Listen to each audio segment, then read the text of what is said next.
thank you for that introduction, and thank you all for coming along to see this event. As Melanie explained, my sort of background is really as a craftsman. I consider myself a craftsman.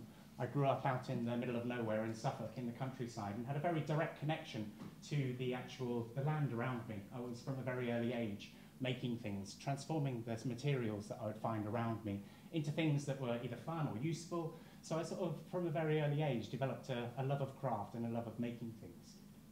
The idea that... Can I go back? Thanks.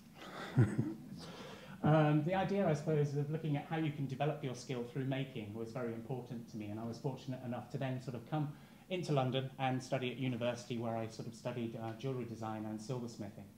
It struck me then, I suppose, how the actual idea of craft could also be something which is very much about developing and building communities. When you look at how communities establish themselves and the idea that the craftsman's able to sort of transform materials around them to make their lives better and easier, then it sort of does bring people together and helps to kind of build a community. The idea that the material and the process and the practice was then sort of at odds, I suppose, when I moved into the city, because suddenly I was kind of surrounded by a concrete jungle, and it was kind of, how do I now connect with the land? What is it about what I'm seeing around me that I could sort of translate and treat in a craft-like way? So I'd also been a very sort of avid fan of technology and got into home computing right from the word go, pretty much. You know, I was a sort of bedroom coder and grew up with the whole sort of home computer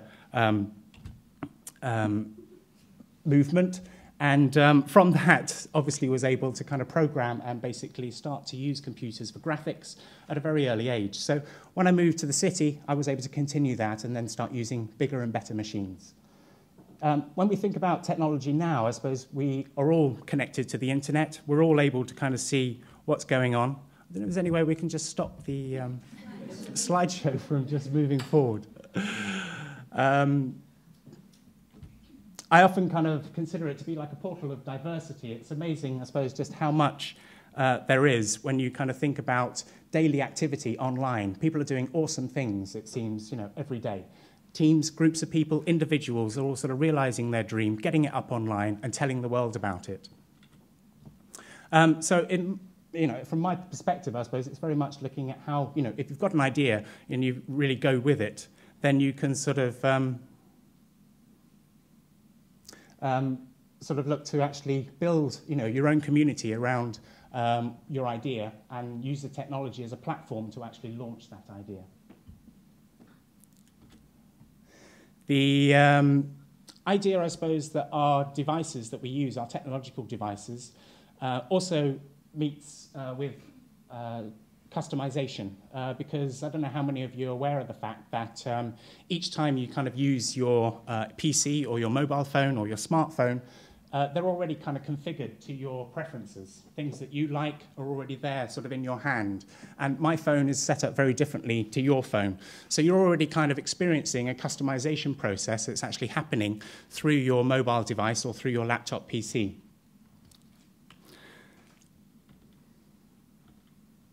So I just want to kind of then go back and look at my history, I suppose, with working in the fashion business. And one of the big challenges for us was always looking at how we're able to actually manufacture items to cost. And the actual costs involved in setting up a production line are, you know, huge. If you're going to be running a load of different materials and you're taking in raw material at one end and then translating it into an actual finished item, you've got to be sure that you're going to be able to sell all that through at full price in order to kind of recoup on your investment. So it's a big sort of, you know, gamble when you're actually starting off to actually kind of initiate the production line.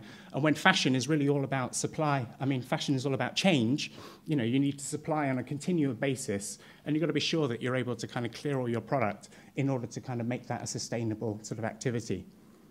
But as you kind of grow, you're doing well in business, your distribution goes up, you're obviously then dependent on an increase in sales in order to fuel your whole sort of design, development, manufacturing process. And with, again, you know, sort of fashion seasonal cycle, there's a natural mechanism that sort of makes that happen. So you're already sort of designing autumn, winter, spring, summer, minimum of 2 seasons, often 4 sort of collections throughout the course of a year.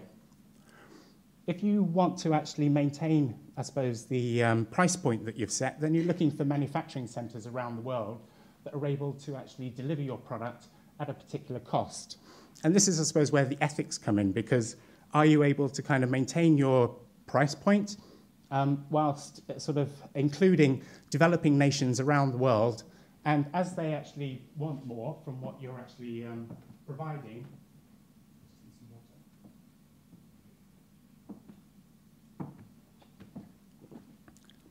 then they're obviously in a position where they're working hard, they're doing well, they want more money, they want a pay increase. So, you know, you need to then amortize that across your sort of production line. The cost of your goods goes up. And so, you know, you then become, get caught up in a situation which, you know, I sort of ask the question whether or not that's actually a sustainable process. So I just want to introduce you to the 3D printer. Additive manufacture, as it's more technically known, but has become widely accepted as being the process of 3D printer. And for those of you that aren't aware of the process, it's essentially a device that runs from a CAD file, and the 3D object that you build on the computer is then split up into lots of layers. And that layer is, each layer is then sent to the machine. And this is one of the entry-level machines, which uses a little plastic extruder, and it draws the contour of the sliced object, then moves the bed down, draws the next layer, and continues to do that until it's built up the object in full. So you can sort of begin to rapidly realize new product ideas with this process. You've not got the historical sort of tooling costs associated with a lot of traditional forms of manufacture. And also you could set it up and you quite happily make one, it'll make 1,000. The economies of scale aren't that different. So the other option then is to actually customize each one before you make it. If somebody wanted, you know, a rabbit that was slightly bigger or in a different position, then they could have that. And the 1,000 that you make could all be tailored according to what the customer wants. So there's an option now to kind of customize before you actually manufacture, and you're customizing according to the needs of the customer. The great thing about these as well is that these are being distributed amongst communities, into schools, hack spaces. There are lots of different groups that are using this technology and beginning to kind of set up their own communities around it. So you're finding that the actual production centres are becoming more localised. There's always one close to you. The bigger machines, this is an EOS machine that essentially uses the same process, but in this case it's using a powder, and it can use a powder in plastic or a powder in metal, for example.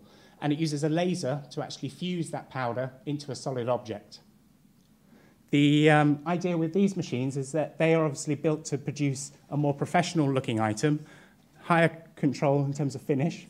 And so, you know, once you sort of begin to kind of realize that this could be a potential for manufacture and manufacturing on demand and manufacturing customized products, then it does also then begin to change, you know, people's consumption patterns, potentially.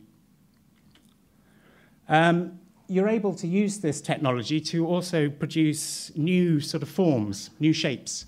I recently entered and won a big 3D printing competition that was run by Materialise, who are a big Belgian 3D printing company.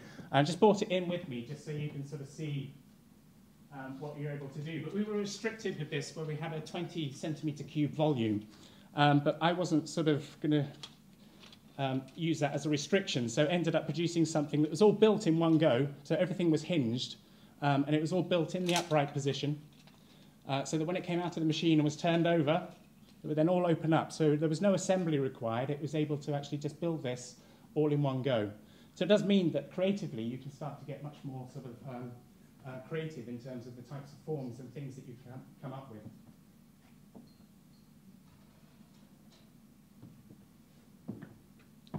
There's an increasing range of different materials. There's even one of these machines that will print in chocolates. If you want customized chocolates, there's a machine for it. Blank slide, which this I kind of use because I've worked with design teams before, and I like to kind of represent, I suppose, the blank sheet of paper. And when thinking about customization, it is very much about thinking, what do you want? So this is my blank sheet of paper, which to many is kind of fills them with fear. But for me, it's, you know, the realm of infinite possibility. You can do anything on this piece of paper, any mark that you make, and you can kind of then begin to create something that hasn't been sort of created before.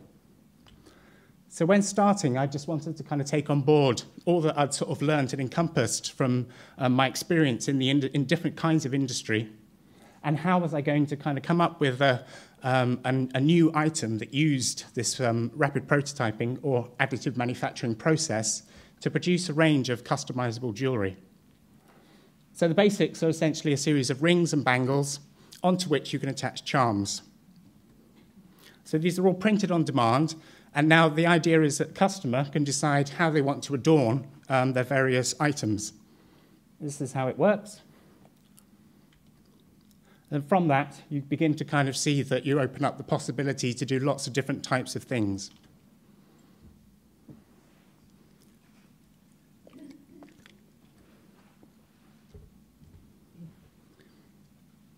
This is a different style, which you squeeze, but takes the same sort of cuff, takes the same kind of charm. And then also working on chains, again, chains that are adjustable, so you can either have one or two of them together as a bracelet, or you can have four of them and then you can get a necklace, and the charms obviously all attach onto that, so you can customize it and make it up yourself. Finer chains, again, which kind of the charms can all fit onto, and then starting to get sort of looking at detail and starting to kind of achieve a more of a sort of jewellery, fine jewellery aesthetic. I sort of showed you how that large sort of hat moves, but you can also do it on a much smaller scale. So again, there's a smaller daisy here where all the petals move. It's all printed in one go. There's no assembly required. It comes out of the machine and they all sort of dance around. Similarly with this pod shape in the center, they click open so that you can actually change the look from a closed to an open sort of configuration. And then the actual packaging as well. So I'm looking at how you can actually take the process and use it to actually create the packaging. So how am I going to package these rings? So in this instance, this box, for example, is printed in the closed position, and inside it, the actual ring and the charm is printed at the same time. So the whole thing is printed in one go. It comes out, the customer can then open the box, and inside they've got the two components that they can then put together and then wear. And just a little bit about the future. I spoke briefly about the fact that there are these machines that can also use different materials. So I'm obviously thinking about gold, silver, stainless steel, titanium, to then begin to kind of look at how I can sort of take these charms, obviously, into another realm by looking at using precious metals and give it a whole different look. But it still all works with the same system that I began to establish with all the plastic collection. So just to conclude, I think it's kind of worth remembering that I suppose the business model is quite new in that it's looking at how you can use new technologies to kind of come up with a different way of manufacturing, but also about how you can use that technology to manufacture in a more sustainable way. With this, obviously, nothing is made unless somebody wants it. So there's no stock that you're holding, and everything is made on demand. And also sort of engaging the customer creatively to actually participate within the process so that they can actually decide what kind of look and what feel they want, what materials, what colours, what size, so that they're actually getting something that's not only sort of made on demand, but it's also made for them. That's it. Thank you.